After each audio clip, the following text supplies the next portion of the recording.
السلام علیکم ورحمۃ اللہ وبرکاتہ۔ بسم اللہ الرحمن الرحیم۔ نحمدہ ونصلی علی رسولہ الکریم، اما بعد۔ میرے عزت والے اور ایمان والے پیارے بھائیوں، مجھے امید ہے کہ آپ سبھی حضرات خیر و عافیت سے ہوں گے۔ اللہ آپ سب لوگوں کو خوش رکھے، آباد رکھے، اور اس ماہ مبارک کی یعنی رمضان المبارک کی تمام خوشیاں آپ سب کو نصیب فرمائیں، ہم سب کو نصیب فرمائیں۔ میرے پیارے بھائیوں، تاریخ اسلام کی عظیم ترین تحریک یعنی دعوت و تبلیغ کے بانی الشیخ الحاج حضرت جی مولانا محمد الیاس صاحب رحمۃ اللہ علیہ کے حالات اور خاندانی پس منظر اور اس تحریک کی ابتدا کس طرح ہوئی اور کن حالات میں ہوئی، یہ سب کچھ اختصار کے ساتھ ساری باتیں آپ حضرات کے سامنے بیان کرنے والا ہوں۔ اللہ سے دعا ہے کہ اللہ حق بات کہنے کی اور ہم سب کو اس پر عمل کرنے کی توفیق نصیب فرمائے۔ تو سب سے پہلے ہم بات کریں گے آپ کے خاندان، ماحول، نشو و نما، تعلیم اور تکمیل کے بارے میں۔ میرے پیارے بھائیوں، آج سے کم و بیش 100 یا 110 برس پہلے کی بات ہے کہ دہلی کے باہر حضرت نظام الدین اولیاء رحمۃ اللہ علیہ کے مرقد کے قریب 64 کھمبے کے نام سے جو تاریخی عمارت ہے، اس کے سرخ پھاٹک پر ایک عمارت میں ایک بزرگ رہا کرتے تھے جن کا نام حضرت مولانا محمد اسماعیل صاحب تھا۔ آپ کا قدیم آبائی وطن جھنجھانا ضلع مظفر نگر تھا، لیکن پہلی بیوی کے انتقال کے بعد آپ نے مفتی الہی بخش صاحب کاندھلوی رحمۃ اللہ علیہ کے خاندان میں عقد ثانی کر لیا تھا، جو آپ کے یک جدی تھے، جس کی وجہ سے کاندھلا برابر آمد و رفت رہتی تھی اور وہ بھی وطن کی طرح ہو گیا تھا۔ جھنجھانا اور کاندھلا کا یہ خاندان صدیقی شیوخ کا معتبر گھرانہ تھا، جس میں علم اور دینداری پشتہا پشت سے چلی آ رہی تھی اور ان اطراف میں خاص عزت اور اعتبار کی نظر سے دیکھا جاتا تھا۔ 6 پشت اوپر چلیے آپ حضرت مولانا محمد شریف پر، جو مولانا محمد اسماعیل صاحب اور مفتی صاحب کا نسب مل جاتا ہے، اور سلسلہ نسب کچھ اس طرح سے ہے: مولانا اسماعیل بن غلام حسین بن حکیم کریم بخش بن حکیم غلام محی الدین بن مولوی محمد ساجد بن مولوی محمد فیض بن مولوی محمد شریف بن مولوی محمد اشرف بن شیخ جمال محمد شاہ بن شیخ بابن شاہ بن شیخ بہاؤالدین شاہ بن مولوی شیخ محمد بن شیخ محمد فاضل بن شیخ قطب شاہ۔ یعنی آپ غور کر سکتے ہیں کہ اوپر سے لے کے نیچے تک سارا خاندان جو ہے مولویوں کا ہے، سبحان اللہ۔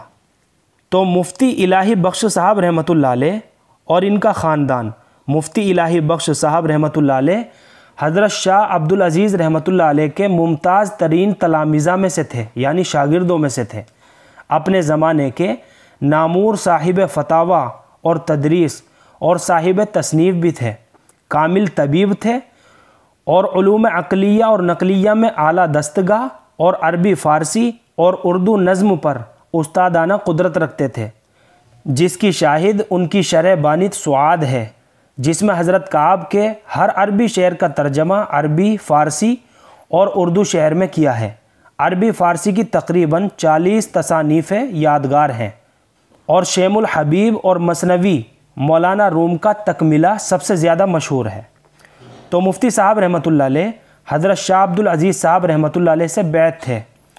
اخلاص و للہیت کی کھلی ہوئی دلیل یہ ہے کہ شیخ وقت ہونے کے باوجود 60 یا 65 برس کی عمر میں اپنے شیخ کے جواں سال خلیفہ حضرت سید احمد شہید رحمۃ اللہ علیہ سے بیعت ہوئے، جو مفتی صاحب سے تقریباً 38 سال چھوٹے تھے، اور اس سن و سال اور بزرگی اور شہرت کے باوجود آپ سے استفادہ کرنے میں تحمل نہیں کیا، اور مفتی صاحب نے سید صاحب رحمۃ اللہ علیہ کے طریقہ اور اذکار میں ایک کتاب بھی لکھی ہے۔ مفتی صاحب کی ولادت سن 1162 ہجری میں ہوئی اور 1245 ہجری میں 83 سال کی عمر میں انتقال فرمایا۔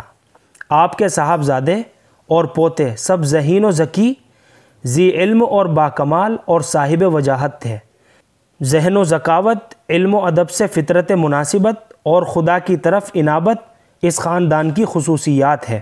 مولوی ابو الحسن صاحب رحمۃ اللہ علیہ، جن کی مثنوی گلزار ابراہیم، جو ان کی مشہور بحر حقیقت کا ایک جز ہے، بڑی مقبول عارفانہ مثنوی ہے، جو ابھی کچھ مدت پہلے گھر پڑھی جاتی تھی۔ حضرت مولانا رشید احمد گنگوہی رحمۃ اللہ علیہ فرماتے تھے کہ مجھے اس طریقے یعنی معرفت و سلوک کا شوق اسی مثنوی سے پیدا ہوا۔ ان کے صاحبزادے مولوی نور الحسن صاحب اور ان کے چاروں صاحبزادے مولوی ضیاء الحسن صاحب، مولوی اکبر صاحب، مولوی سلیمان صاحب، حکیم مولوی ابراہیم صاحب اس خاندان کے نامور فرزند ہیں۔ مفتی صاحب رحمۃ اللہ علیہ کے حقیقی بھتیجے مولانا مظفر حسین رحمۃ اللہ علیہ، جو حضرت شاہ اسحاق صاحب رحمۃ اللہ علیہ کے نہایت عزیز شاگرد اور حضرت شاہ محمد یعقوب رحمۃ اللہ علیہ کے مجاز اور حضرت سید صاحب رحمۃ اللہ علیہ اور ان کے رفقا کے دیکھنے والے تھے، اپنے زمانے کے بڑے صلحاء میں سے تھے۔ تقوی و طہارت آپ کا خاص جوہر تھا۔ مشہور و مسلم بات ہے کہ ان کے معدے نے کبھی کوئی مشتبہ چیز قبول نہیں کی۔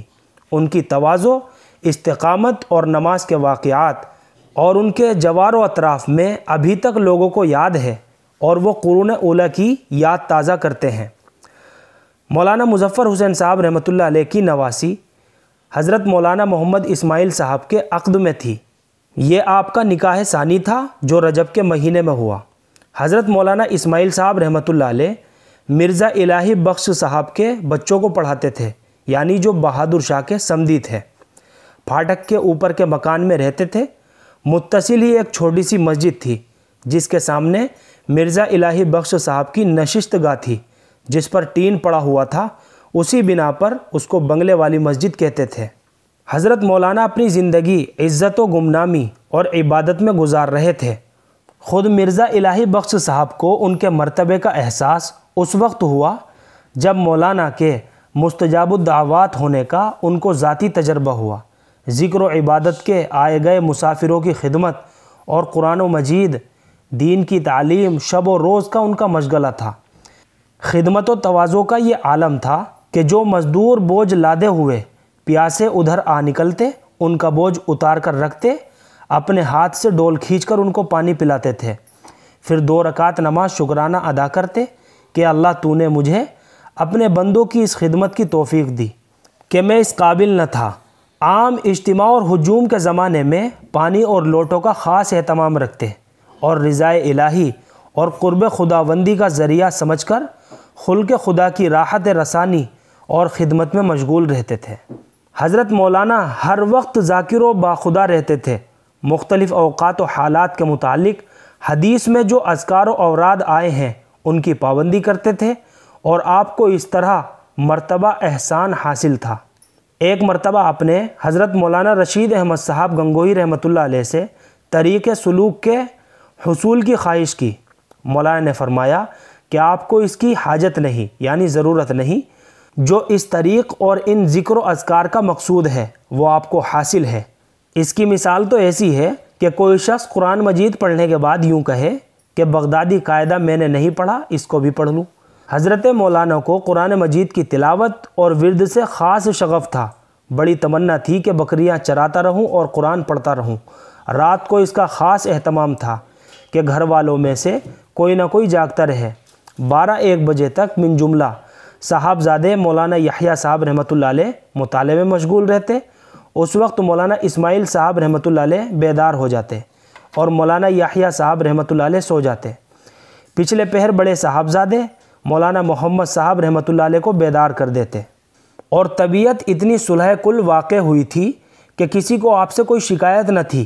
بے ہمہ ایسے تھے کہ اللہ نے باہمہ بنا دیا تھا۔ آپ کی للہیت، خلوص و بے نفسی ایسی آشکارا تھی کہ دہلی کی مختلف الخیال جماعتیں جو اس زمانے میں ایک دوسرے سے سخت متواحش اور متنفر تھی، اور ان میں سے ایک دوسرے کے پیچھے نماز پڑھنے کا روادار نہ تھا، اور ان کے پیشواؤں کو آپ پر یکساں اعتماد اور آپ کی ذات سے بلا اختلاف عقیدت تھی۔ اور میوات سے تعلق بھی آپ کی حیات میں شروع ہوا۔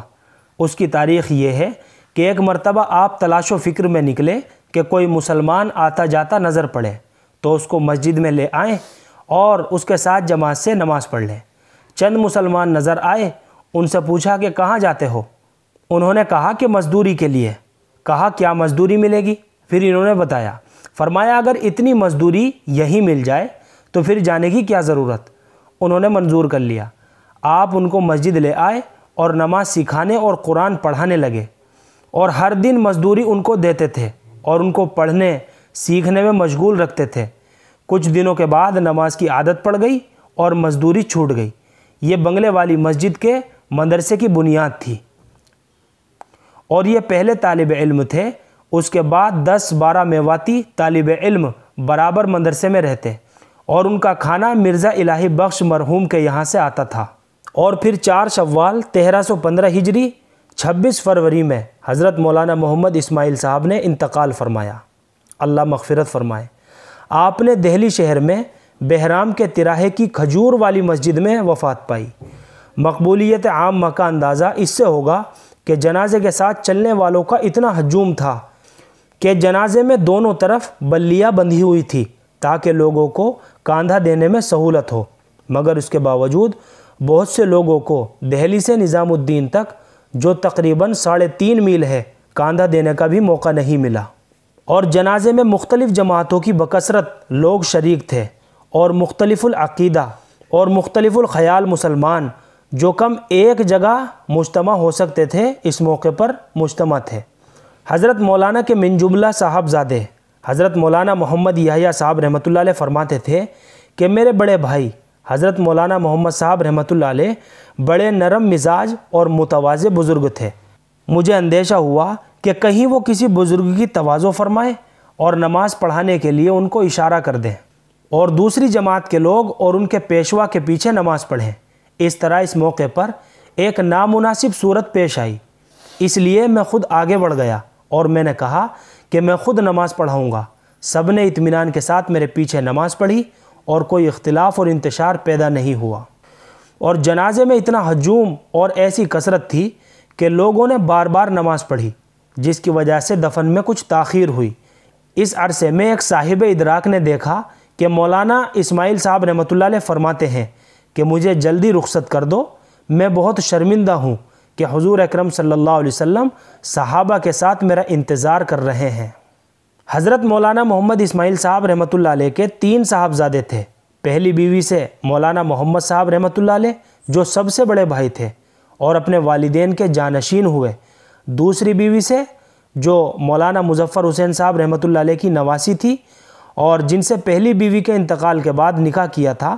2 صاحبزادے مولانا محمد یحییٰ صاحب اور مولانا محمد الیاس صاحب رحمۃ اللہ علیہ۔